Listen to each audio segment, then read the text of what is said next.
very warm welcome back.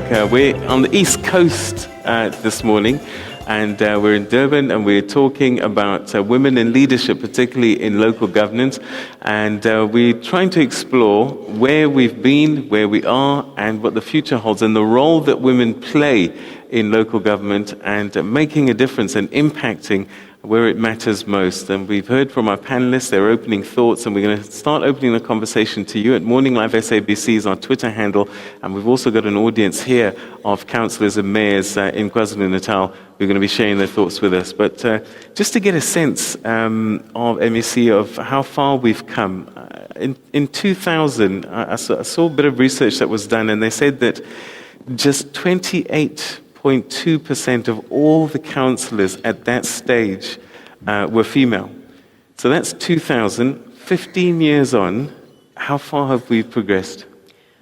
Well, unfortunately, we're sitting at 32% now. Okay. Of women councillors all over.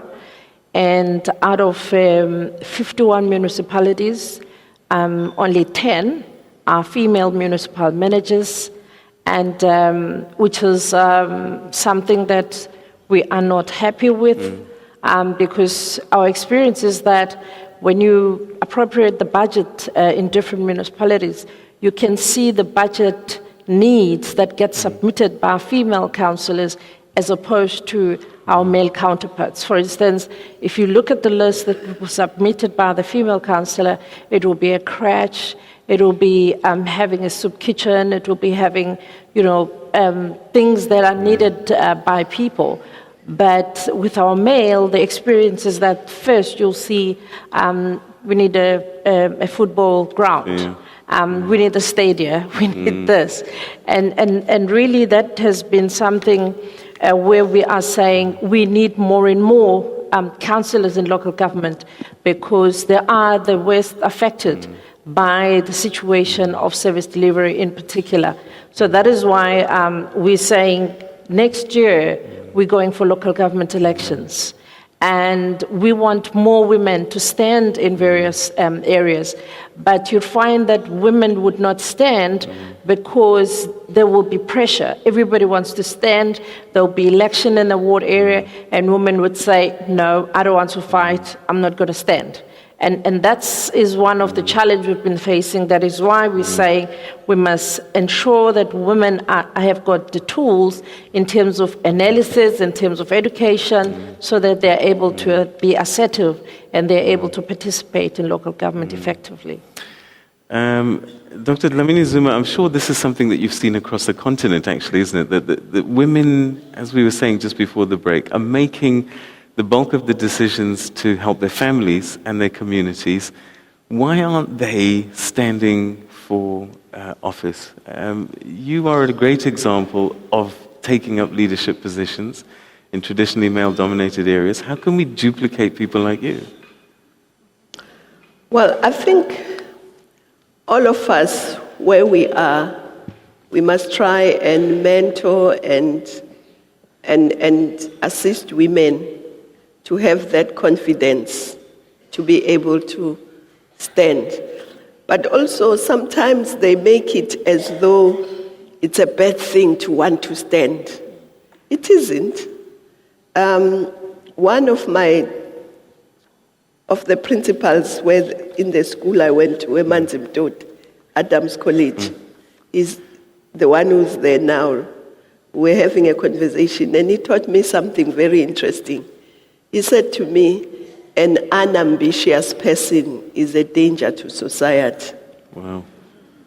Wow. And I said to him, unpack it for me. And he said, let's start with me here.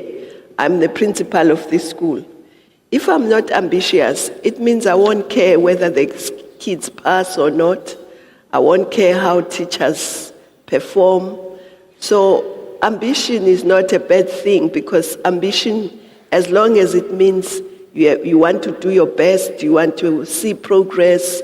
So women are made to feel, no, why? But also, let's be honest amongst ourselves. Sometimes women don't support other women.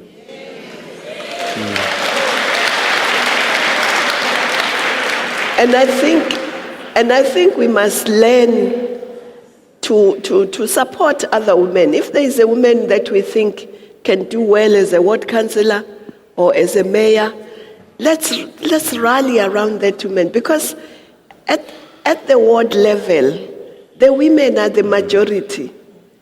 Even in the ruling party, the membership, women are the majority, but they don't support one another. Sometimes they even are made to fight a bit amongst themselves. So we should get out of that and just look at somebody who can do the work.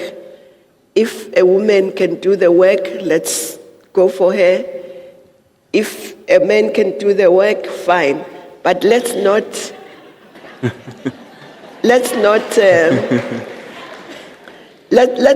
try and push women back. And us who are in leadership position, let's try and pull women up in whatever way we can. All right, okay, thank you very much indeed. We're going to have to take another quick break, and when we come back, we'll get a quick point from you, Councillor Mazibuko, and then also we'll start getting your questions on Twitter. At Morning Live SABC, that's our Twitter handle, and then we'll also get questions from the floor. So all of that opening up to you right after this. Stay with us.